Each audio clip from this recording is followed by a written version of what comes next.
Bismillahirrahmanirrahim. Bertemu lagi dengan Ustazah untuk mata pelajaran sirah. Okey, untuk mata pelajaran sirah hari ini kita akan belajar berkaitan dengan perkahwinan dan kewafatan ibu Nabi Muhammad serta apa hikmah kalau kita mengetahui nasab-nasab keturunan Nabi Muhammad. Okey, jadi kita pergi kepada slide seterusnya. Okey, yang pertama kita akan sentuh pada perkahwinan ibu Nabi Muhammad. Okey, nama ibu Nabi Muhammad ialah Aminah binti Wahab. Siapa itu Aminah binti Wahab? Okey, Aminah binti Wahab ialah gadis yang cantik dan bersopan santun. Okey, yang kedua, tengok yang kedua, gadis yang berakhlak mulia. Nampak Aminah binti Wahab merupakan gadis yang cantik. Okey, yang pertama, gadis yang cantik yang saya gariskan ni, kemudian bersopan santun dan gadis yang berakhlak mulia, warna purple tu. Okey, jadi apabila dah cantik, sopan santun, berakhlak mulia, ramai lelaki di zamannya, nombor 3 ramai lelaki di zamannya ingin memperisterikan Aminah disebabkan sifat-sifat yang terpuji. Jadi apabila dah cantik, sopan santun, akhlak mulia, mesti ramai yang minat, kan? Okey, jadi kita tengok yang seterusnya. Kita buat sambungan. Okey, yang keempat. Jadi Allah Ta'ala telah menjodohkan Aminah dengan Abdullah bin Abdul Muttalib, iaitu bapa Nabi lah. Jadi dalam banyak-banyak lelaki yang minat, akhirnya Allah telah menjodohkan Abdullah bin Abdul Muttalib. Perkahwinan mereka sangat meriah. Okey, kemudian perkahwinan mereka berlangsung 3 hari, 3 malam. Di mana? Di kota Mekah. Okey, ingat, Aminah binti Wahab merupakan gadis yang cantik, sopan santun, berakhlak mulia. Okey, kita pergi kepada slide yang seterusnya pula. Dengan kewafatan ibu Nabi Muhammad sallallahu alaihi wasallam. Ingat, kita kat dunia ni mesti yang hidup mesti akan mati. Jadi mesti akan meninggal lah. Okay, jadi kewafatan ibu Nabi Muhammad. Okey, kita tengok ketika Nabi berusia 6 tahun. Okay, Aminah telah membawa Nabi Muhammad ke Madinah, iaitu Yasrib. Mereka ke sana untuk menziarahi bapa saudara sebelah ibunya ni. Okey, siapa nama bapa saudaranya? Ialah Bani Adi bin An-Najjar. Dalam perjalanan pulang ke Mekah, Aminah jatuh sakit. Nampak? Nak pulang ke Mekah, Aminah jatuh sakit. Jadi akhirnya meninggal dunia di sebuah desa yang bernama Darul An-Nabarah di Abwa. Okey, minta maaf kat sini tak nampak, tapi ada dekat dekat awak punya skrin pun ada juga. Okey, jadi iaitu sebuah perkampungan Bani Adi Najjar. Okey, nampak, yang hidup mesti akan meninggal dunia. Jadi Aminah meninggal kerana jatuh sakit. Okey, kemudian ini merupakan contoh-contoh makam Aminah binti Wahab. Ni yang gambar yang saya ambil lah. Sebenarnya banyak, banyak dekat internet, tapi ni antara 3 yang saya pilih lah. Nampak kuburnya, nampak rata je. Sebab kat tanah Arab dia punya kuburnya memang tanahnya rata. Kalau ikutkan sebenarnya dalam Islam pun kuburnya sepatutnya memang kena rata. Tapi kalau disebabkan kat Malaysia, kenapa ada macam macam bonggol sedikit? Kenapa? Sebab takutnya kalau kat Malaysia ni macam banjir ke apa ke, ataupun takut orang terpijak ke apa ke. Kalau kat Kota Mekah tak ada masalah, memang orang kata tanahnya rata saja. Dah letak batu-batu kat tepi tu untuk menandakan yang itu merupakan kubur. Okey, seterusnya, selepas kewafatan Aminah, siapa yang jaga Nabi? Okey, tengok yang atas kali ni. Okey, siapa yang jaga Nabi? Okey, selepas kewafatan Aminah, Nabi Muhammad dibawa pulang ke Mekah oleh Ummu Aiman. Tengok yang warna biru ni. Ni Ummu Ummu Aiman dan diserahkan baginda kepada datuknya yang bernama siapa? Abdul Muttalib. Abdul Muttalib tu siapa? Abdul Muttalib ialah datuk Nabi. Abdul Muttalib sangat sayang kepada Nabi Muhammad. Nampak? Abdul Muttalib sangat sayanglah atuk kan. Mestilah sayang dekat cucunya kepada Nabi Muhammad. Melebihi kasih sayangnya terhadap anak-anak yang lain. Walaupun itu merupakan cucu tapi dianggap macam anak-anak yang lain. Okey, sangat sayang ya, ingat. Tengok ni yang warna purple tu. Okey. Kemudian Abdul Muttalib, kenapa dia kata sayang? Kenapa Abdul Muttalib melihat pada diri Nabi Muhammad ada tanda-tanda yang menunjukkan baginda akan menjadi pemimpin. Tengok yang warna kuning. Ada tanda-tanda yang menunjukkan baginda akan menjadi pemimpin di masa hadapan. Ya, betul. Akhirnya kita kan sekarang ni kita kena percaya kepada Allah, kepada Rasul. Okay, sebab Rasul itu ialah utusan Allah. Kita ikut Nabi tau. Kita kena sentiasa cinta kepada Nabi. Okey? Alright. Seterusnya tadi kita dah belajar berkaitan perkahwinan, kita dah masuk kepada kewafatan. Jadi selepas kewafatan Aminah, Nabi Muhammad dibawa pulang oleh siapa tadi? Ummu Aiman dan diserahkan kepada datuknya yang bernama Abdul Muttalib. Okey? Boleh faham setakat ini? Okey, bagus. Ustazah harap awak boleh dengar penjelasan Ustazah betul-betul sebab lepas ni kita akan buat latihan macam biasalah. Okey, cuma yang ini Ustazah buat video saja. Okey. Kemudian kita akan pergi kepada tajuk yang terakhir, topik. Apa hikmah kalau kita mengetahui nasab sebelah ibu Nabi? Kita tengok yang pertama, apa hikmah? Maksudnya hikmah tu maksudnya kebaikan. Apa kebaikan? Kebaikan yang pertama, bila kita hormat, kita mengetahui nasab sebelah ibu Nabi, kita akan menghormati siapa? Menghormati, tengok yang ini. Kita akan menghormati keturunan Nabi Muhammad sallallahu alaihi wasallam. Tu tengok yang saya bulatkan tu yang ke atas tu.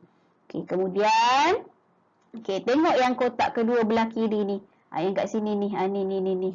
Okey, tengok kat sini. Bila apa kebaikan kita mengetahui nasab sebelah ibu Nabi? Okey, tengok kita akan mengeratkan hubungan apa? Hubungan silaturahim dalam apa? Keturunan. Maksudnya dalam keturunan awak lah, dalam keluarga awak lah. Yang ini kotak yang kedua ni nombor 1. Ini nombor 1. Okay, kemudian ni nombor 2. Alright, kemudian yang ketiga, tak nampak pula, tak apa. Okey, kemudian tengok yang kat bawah tu, memelihara keturunan kita dengan baik. Ni tak nampak pula sebab tertutup dengan buku Ustazah, tak apa. Dia memelihara keturunan kita dengan baik. Dekat dalam buku tak spon dia.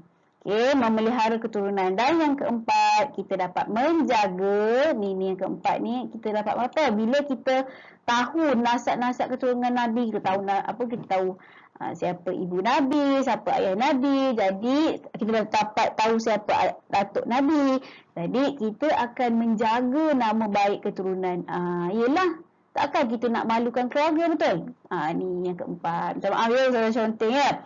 Okey, supaya awak boleh nampak. Bila kita tahu apa tu nasab-nasab ibu Nabi, kita akan menjaga nama baik keturunan kita lah. Kita akan menjaga nama baik ibu kita. Okey? Boleh faham setakat ini? Okey, alhamdulillah. Jadi, alright, yang terakhir ialah berkaitan. Okey. Alright, berkaitan pertalian nasab Nabi Muhammad sallallahu alaihi wasallam dengan siapa? Dengan Nabi Ibrahim. Ni saya highlightkan warna hitam lah. Okey, kat sini siapa? Nasab Nabi Muhammad. Okey, nasab Nabi Muhammad dengan siapa? Dengan Nabi Ibrahim alaihissalam. Okey, kita tengok. Okay, pertama Nabi Ibrahim alaihissalam. Okey, pertama sekali ialah dari Nabi Ibrahim alaihissalam. Kemudian Nabi Ibrahim mempunyai 2 orang anak, iaitu Ismail. Tengok yang ini. Sekejap saya tulis. Okey, tengok yang ni. Ni Nabi Ismail Dengan siapa? Dengan Nabi Ismail dengan Nabi Ishaq alaihi salam. Jadi macam mana boleh ada keturunan dengan Nabi Muhammad? Okey, kita tengok. Alright, kalau Nabi Ismail keturunannya, Nabi Muhammad SAW keturunan Nabi Ismail. Nampak tu. Nampak ni. Anak panah ni. Okey. Kemudian Nabi Ishaq alaihi salam, ada keturunan dengan Nabi Yaqub alaihi salam. Ni. Nampak makin lama makin ke bawah.